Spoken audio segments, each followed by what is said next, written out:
Welcome to Snow Talk, where the Snow and Ice Management Association brings you trends, stories, news, and personalities that are shaping the professional snow and ice management industry. This season of Snow Talk is sponsored by Western Snowplows and Fisher Engineering. So settle in and let's talk snow. Hello and welcome back to another episode of Snow Talk. I'm your host for today's episode, Evan Newman, over here at SIMA. And today we are excited to have a new voice here in the Snow Talk studio, Mr. Shane McNeill from McNeill Son Contracting Group. We'll be diving into the company's rich and long history, their growth journey, and where they're headed next. Plus, we'll be talking about how leveraging recognition opportunities like awards can be a game changer for your marketing and for your business as a whole. So, Shane, welcome to the Snow Talk studio. Thank you for having me. We're looking forward to this. Yeah. I've been looking forward to having a conversation with you. You and I met at the Leadership Forum last year. We might have met prior to, but we really got to know each other there and got to chat a little bit. So I'm excited to have you. Yeah, thank you. You know, the Leadership is an excellent show to go to. So you get to meet great people. Yeah, it's a great event. We're excited to be in Nashville this coming year. That should be a lot of fun. Hopefully you'll be making it. Oh, absolutely. I wouldn't miss that. Yeah, absolutely. Broadway will be bumping with the snow contractors, I hope. So jumping into today's conversation, Shane, and jumping into some of the history of McNeill and Sons, let's start at the beginning. Tell us about the origins of the company. How did it all kind of begin for you guys? And how did snow become an important part of the equation and the business for you guys? I'm actually third generation. My grandfather was in the building. He was a builder, remodeler, and then he always had the heavy equipment. So he always did snow on a small scale. And then my father got involved as full remodeler, then went out on his own, always, had a truck, did some plowing, to supplement income when we get big winters. And then taught me how to walk and basically handed me a shovel, so I always loved the industry as a whole. And back then it was a whole different ballgame. It was kind of more of a guy with a truck. Right. Because the industry really didn't evolve till probably the past 10 years. See some big changes within it, insurances, things of that nature. So as I was growing up, I continued to like both industries, the remodeling, the snow. And as I got out of high school, the old man said, "You're going to college whether you like it or not." And I'm like, tradesmen, they don't go to college. Right. You're like, hey, I like what I like. I like snow. I like contracting. Yeah. So I applied to one school, Wentworth. I got in, ran through the construction management program through there, which taught me a lot of the back end stuff, which was good. Got out of school, kind of worked. I did one of my co-ops with my father. Okay. Got out of school, worked with him for years on end. And then it came to a point that he asked me just to buy in. So I ended up partnering up with him when I was looking to scale. And of course, he was at the end of his career. He wasn't looking to scale. So we kind of bumped heads on that for quite a few years. And then, we did the remodeling. As time went on, it became tougher and tougher to make money at it, especially when COVID hit. The homeowners were home all the time. Mm-hmm. The baby boomers were the main buyers, and they didn't think anything was worth it. Right. And like I said, we've always done snow. Back then, you could, he would have a truck on one of the sites, drive me down when I was like 14, drop me off, tell me to plow the lot, then come pick me up. That's just how it was back then. We started scaling when I got out of college, but really aggressively scaling about 7 or 8 years ago. Okay. So it came a long way. Yeah, sounds like it. It sounds like it. And you mentioned that maybe there were some butting heads at times, but there were obviously key milestones that took place for you and for the company. And what were some of those as you continued to grow and as you're kind of scaling up the business? What were some of those key milestones that you said, okay, here I've met this. Now what's next in my snow journey, contracting journey, or the combination of the two? Yeah, the biggest hurdle I had running in a family business was, as I mentioned, I wanted to scale and just keep scaling year over year, and he was not interested in it. So we continually butted heads on that, and as that time went on, he's seen that I was evolving the business and then just kind of backed off, 20 years ago, he basically stepped back. And then about 15 years ago, he said, do your thing. Right. And he's still very involved in the business. He's more interested in coming down to a job or going out for lunch. Right. But you really appreciate the time you have with him now. Right. I thoroughly enjoy it. And he's still in a plow truck in his mid-70s. That's awesome. I was going to say that brings me to a thought that, having someone that has seen the company grow, given that you guys are a third generation company, it's nice to have that context and something to share with your employees too, is this is one, we're a sustainable organization, but two, that we get, we have evolved, but we have this long history and we honor that history by, allowing your dad to continue to be involved with the business in some way, shape or form. Yeah, and it creates a good company culture. So a lot of the guys, we try to keep their family around. Their kids will come in, work with us for a day or, a day a week and get them in a truck. Kind of the same idea, younger, have them starting to shovel, things like that. So a lot of the guys that come work for us see that and be able to bring their families in does go a long way. Yeah.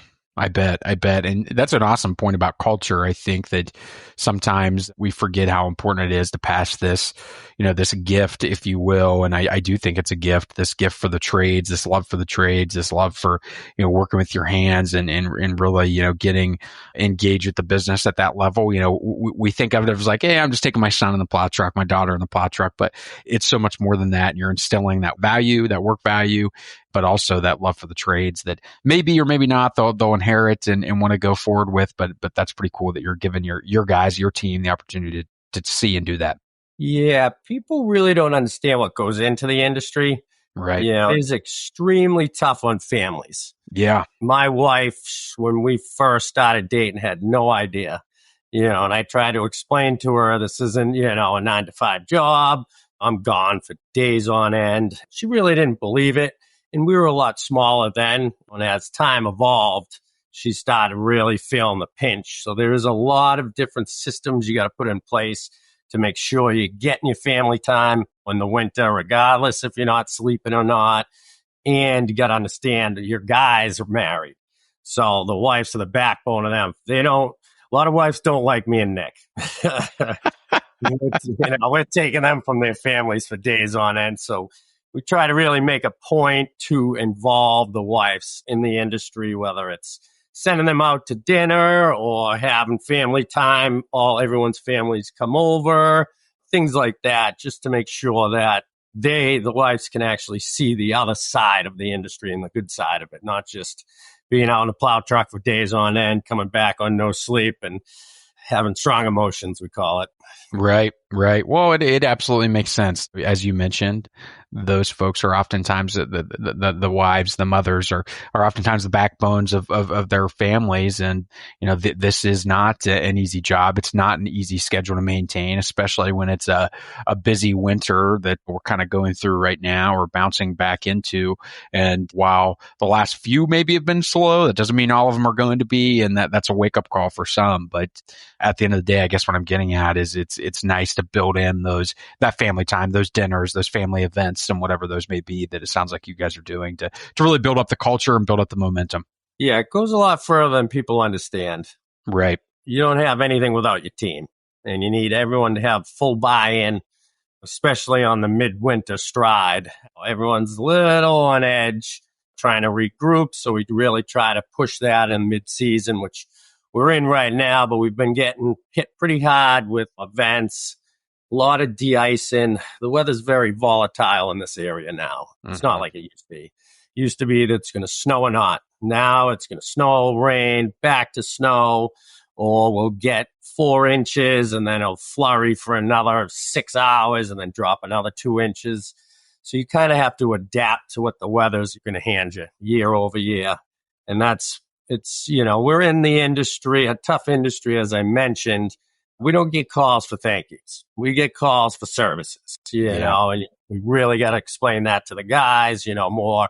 We appreciate what we're doing. Clients tend not to see that. Yeah. It's basically about finding solutions as quick as possible because there will be incidents that happen.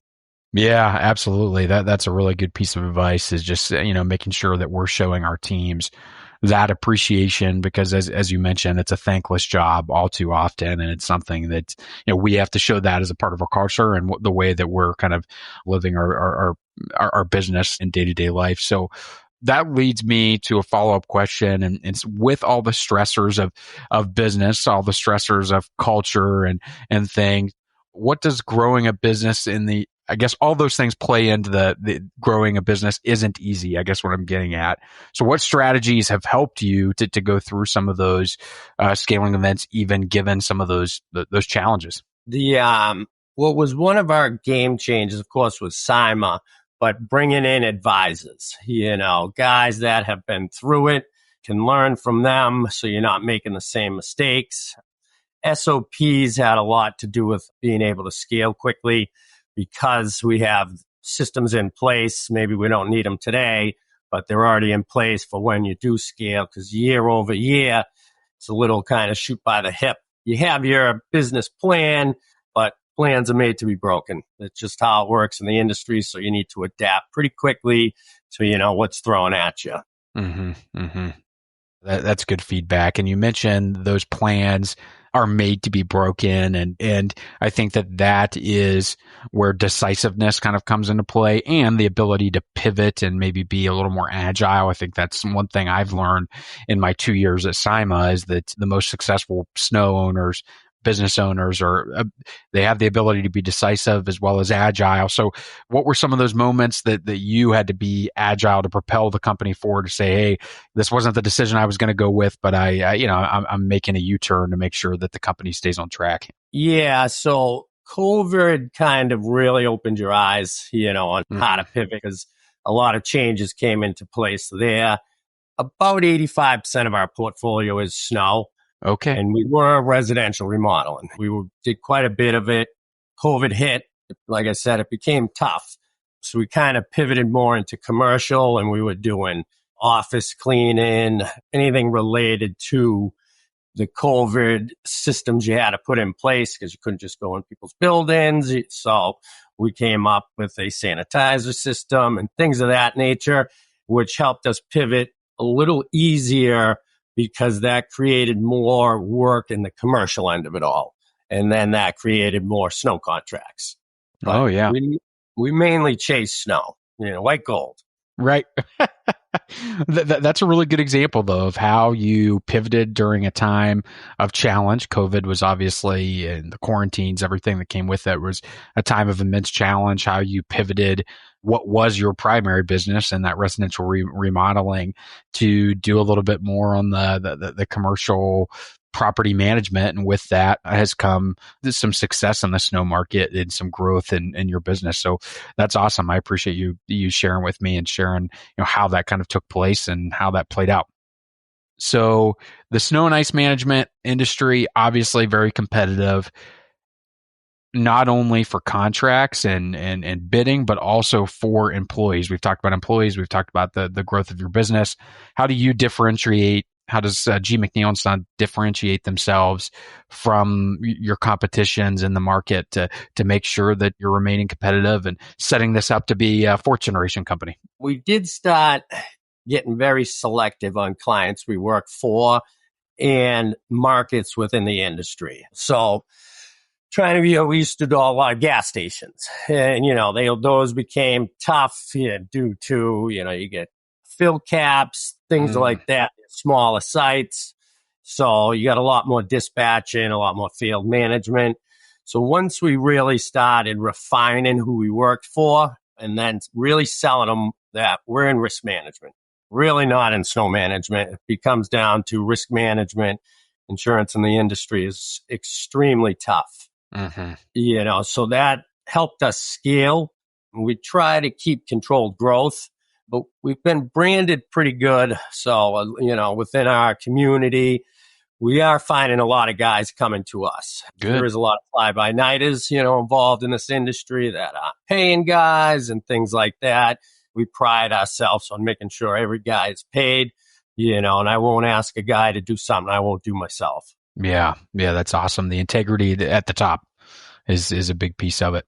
I appreciate you sharing that. I appreciate you kind of sharing about the selective nature of clients and understanding that too. I think that knowing that we don't have to take every contract if it means we're getting the right jobs for our people to do their work and do it well also helps with retention. Then they're not stressed out because they're at the gas station. They're doing rewarding work on facilities that facilities that maybe are a little easier to maneuver, but still challenging in a day-to-day environment when it comes to the snow removal. So yeah.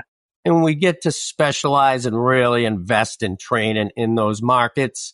So it kind of sets us apart, like mid markets, parking garage management, not everyone's familiar with. So we really started chasing education on that and how to service that and getting specialty equipment.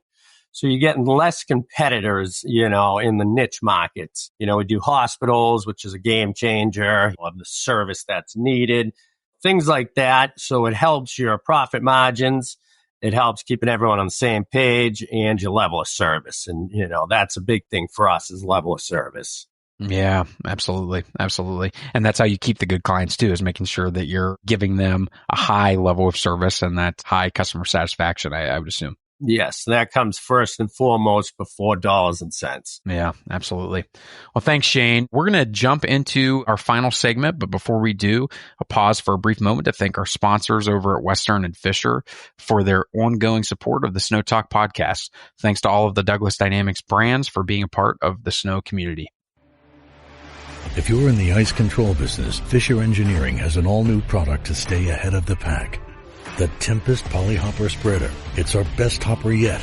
A corrosion-resistant, always-efficient machine with an interlocking lid to keep your de-icing material working well through the winter. This is efficiency at its finest. Reimagined geometry, multiple material delivery options, and stand-up storage. The all-new Tempest Polyhopper from Fisher Engineering. The legacy rolls on.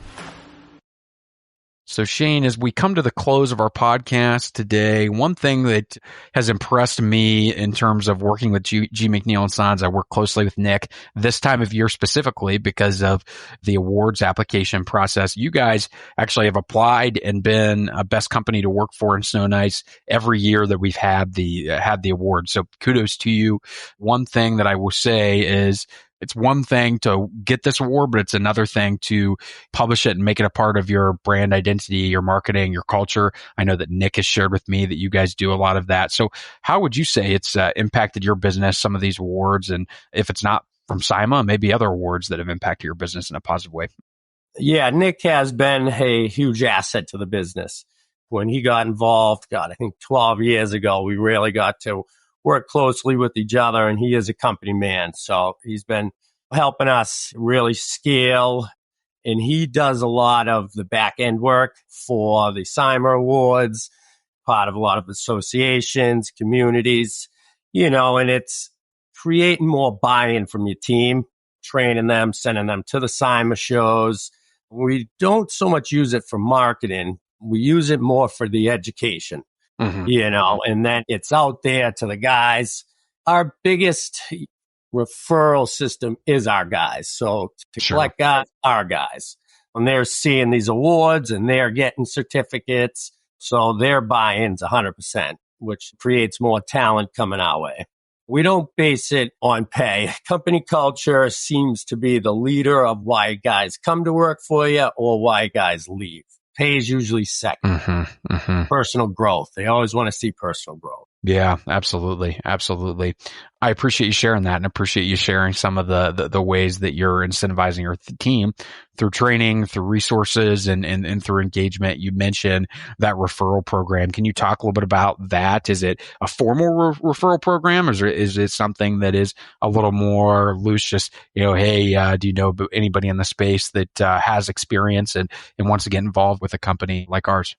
Yeah. So for our team members, the referrals that they're bringing in, we typically will give them X amount, an hour on top of what they typically get paid, for bringing guys in. So if, they brought a equipment operator, every hour that equipment operator works, the guy that referred him to us will get paid, say $2, $3, $4 an hour on the hours that his referral works, which creates a little more buy-in for our team to really look for guys, and everyone knows there's big hurdles with bringing talent on.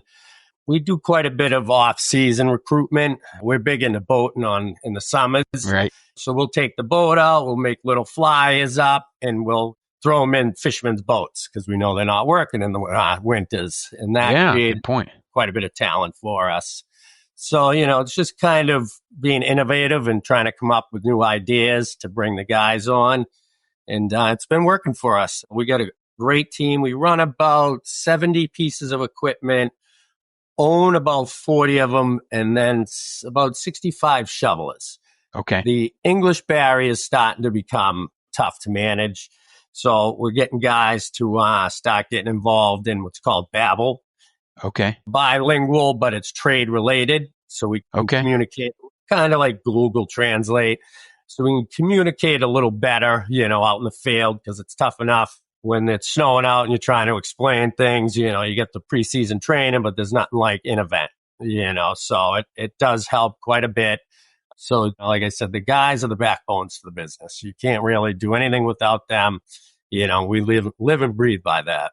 Yeah, absolutely. And you mentioned, maybe the language barrier becoming a bigger challenge in the industry, one that we can, navigate, but a realistic one. And I'm glad you mentioned that, because I think you bring up a good point, is that at the end of the day, language barrier doesn't matter if you're not calm during the storm, if you will, and doing some of that preparation by putting together some of those tools and resources like Babbel, preseason training, as well as engagement and hiring the right people is huge. So I'm glad you mentioned that. Sounds like those are some things that you're doing. And you mentioned earlier in conversation, you've seen a ton of innovation in the last 7 to 10 years. Correct me if I'm wrong. But so what do you see as the next innovation in the snow space? What are you guys keeping a pulse on at G. McNeill & Sons that you're saying, okay, this is something we need to be aware of, keep a pulse on, and be thinking about as we prep our business for future success?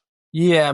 Over the past several years, equipment has evolved so much. When it comes up to being, your production rates, which, helps dramatically. Now it's technology. We see technology just continually to evolve. AI now we're starting to look into the apps we run, and we're finding that that's a good marketing strategy as well for clients. But we've been really focusing on technology at this point. Okay. Yeah, that makes sense. A lot of companies are. The tech has been changing like crazy. The equipment has been changing like crazy. I toured the CAT facility down in Cary, North Carolina, and they mentioned how many computer sensors are just on one loader now compared to 10, 15 years ago. And it's absolutely insane. But those are things that professionals like you and, SIMA are keeping a pulse on, and how we can educate and be prepared for the next event. So I appreciate you sharing that. So Shane, I guess a final question as we come up to the wrap up here is, you mentioned your 3rd generation family business. One of the themes that we're trying to work through this year as a part of some of these podcasts is some of that succession planning, is some of that next generation, and how, foster what that looks like. You were talking earlier, you have a 3-year-old, and, I have a 2-year-old here at home, and we all want to give a piece of the industry better than what we found it to the next generation. What's that look like for you, and how do you build a sustainable organization like your family has to pass it on to the 4th generation? I've got a family friend that's 4th generation trucking company owner, and I just think it's great. And I want to see more of that in our industry. And that's why I asked the question. As you mentioned, I do have a 3-year-old, and I'm an older father, but it does give me a little more freedom. But he does come to work with me, Awesome. Once or twice a week. We call it daddy daycare, but he's been in equipment, God, I think since he's been 11 days old, Yeah.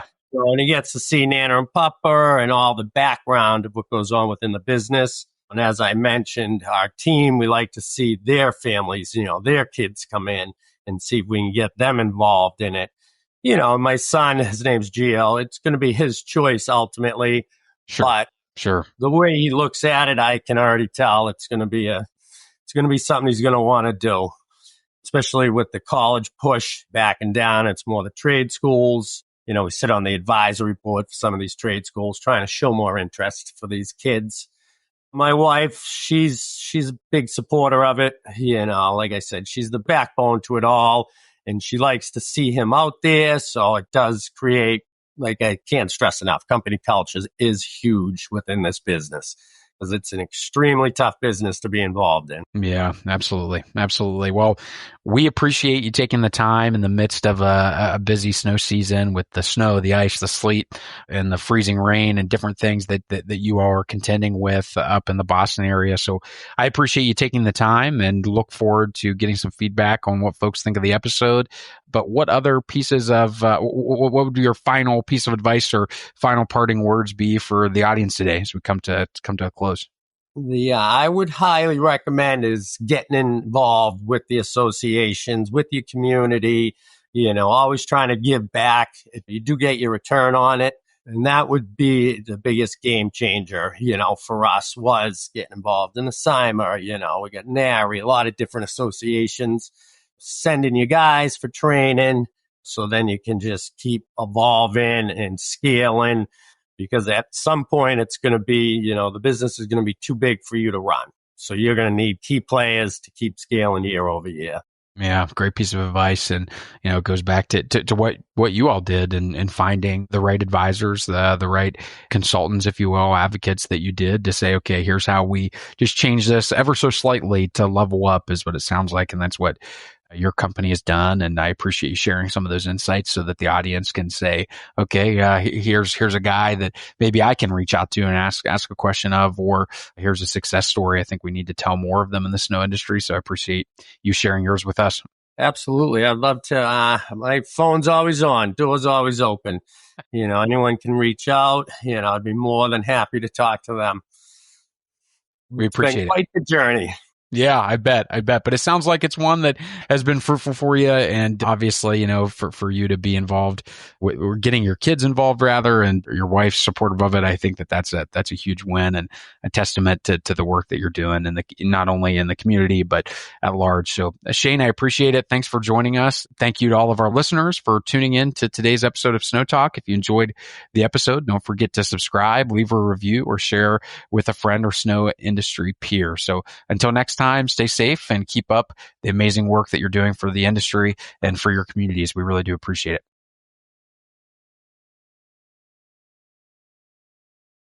Thanks for listening to Snow Talk, sponsored by Western Snowplows and Fisher Engineering. Check out all of our episodes at cima.org/podcast.